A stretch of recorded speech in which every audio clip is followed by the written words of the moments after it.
حضرت آدم علیہ السلام کو تمام فرشتوں نے سجدہ کیا، یہ ان کا مقام، ان کا مرتبہ، ایچ اینڈ ایوری اینجل، تمام فرشتوں نے۔ ابلیس نے سجدہ نہیں کیا، وہ راندہ درگاہ ہوا، وہ فرشتہ تھا بھی نہیں۔ اچھا، یہ سجدہ دو باتیں ہیں۔ امام فخر الدین رازی بڑی پیاری بات لکھتے ہیں کہ دراصل یہ جو سجدہ ہوا تھا نا، حضرت آدم علیہ السلام کی پیشانی میں نبی پاک کا نور چمکتا تھا۔ آپ کی اولاد میں سے ہونا تھا نا، حضرت آدم علیہ السلام کی اولاد میں سے نبی پاک نے ہونا تھا، تو حضرت آدم علیہ السلام کی پیشانی پر نبی پاک کا نور چمکتا تھا۔ فرشتوں نے دراصل اس نور کو سجدہ کیا۔ اور دوسری بات، حضرت آدم علیہ السلام کو یہ رسپیکٹ عطا کی گئی کہ تمام فرشتوں نے سجدہ کیا، مگر یہ جو سجدہ تھا یہ once in a lifetime تھا۔ جمعہ کا دن تھا، زوال کے وقت یہ سجدہ شروع ہوا اور عصر تک رہا، ٹھیک ہے، لیکن ایک بار ہوا۔ اب ذرا جو عربی گرامر جانتے ہیں، علماء بیٹھے ہیں، اس آیت کی خوبصورتی سمجھیے۔ ان اللہ وملائکتہ یصلون علی النبی، یصلون کا جو لفظ ہے یہ کنٹینیو ورب پر دلالت کرتا ہے۔ یہ ایک فعل ایک بار نہیں ہوا، یہ نہیں فرمایا کہ اللہ اور اس کے فرشتوں نے ایک بار درود پڑھ دیا مومنو تم بھی پڑھ لو، نہیں۔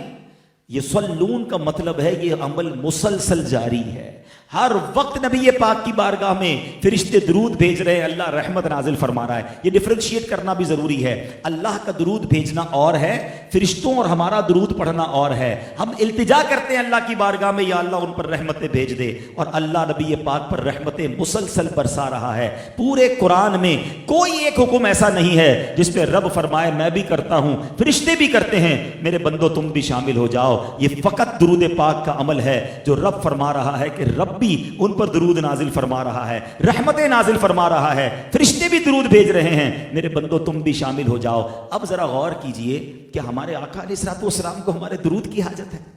نہیں، ہماری تو اوقات ہی کوئی نہیں، ہم ہیں کتنے دنیا میں۔ ایک حدیث آپ سب نے سنی ہوگی کہ نبی پاک علیہ السلام کے روضے پر 70,000 فرشتے صبح حاضری دیتے ہیں، 70,000 فرشتے شام حاضری دیتے ہیں۔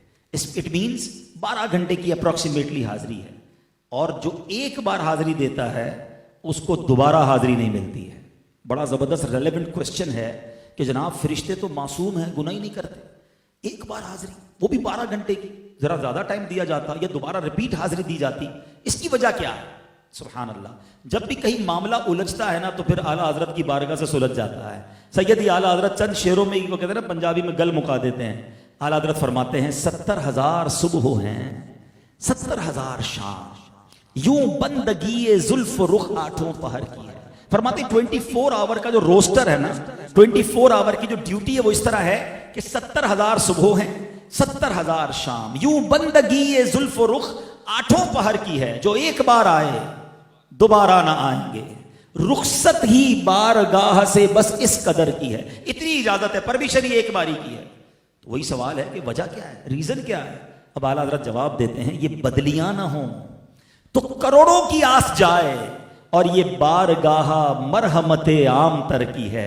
فرماتے اگر یہ ڈیوٹی نہ لگائی جاتی نا تو فرشتے اتنے ہیں، each and every angel want to, وہ چاہتے ہیں کہ نبی پاک کے دربار میں حاضری دیں۔ اگر یہ ٹائم بڑھا دیا جاتا، 12 گھنٹے سے زیادہ یا بار بار آنے دیا جاتا، تو نبی پاک کی بارگاہ سے کروڑوں حاضری سے رہ جاتے۔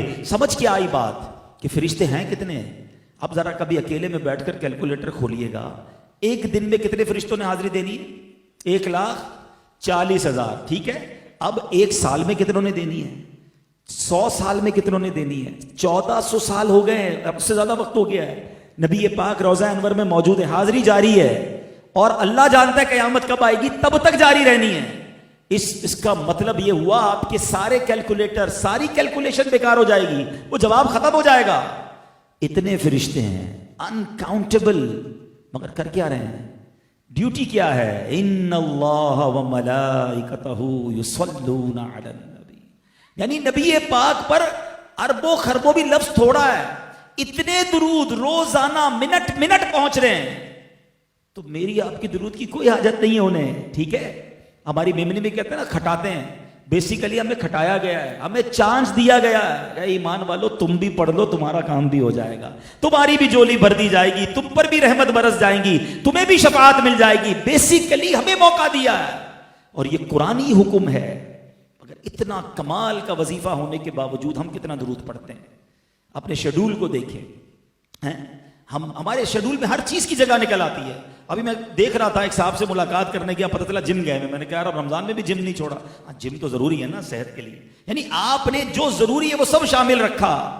پورے دن میں درود ٹائم کیا رکھا آپ نے؟ نہ کریں ایسا, درود کے بغیر زندگی نہ گزارے. یہ قرآنی آرڈر ہے.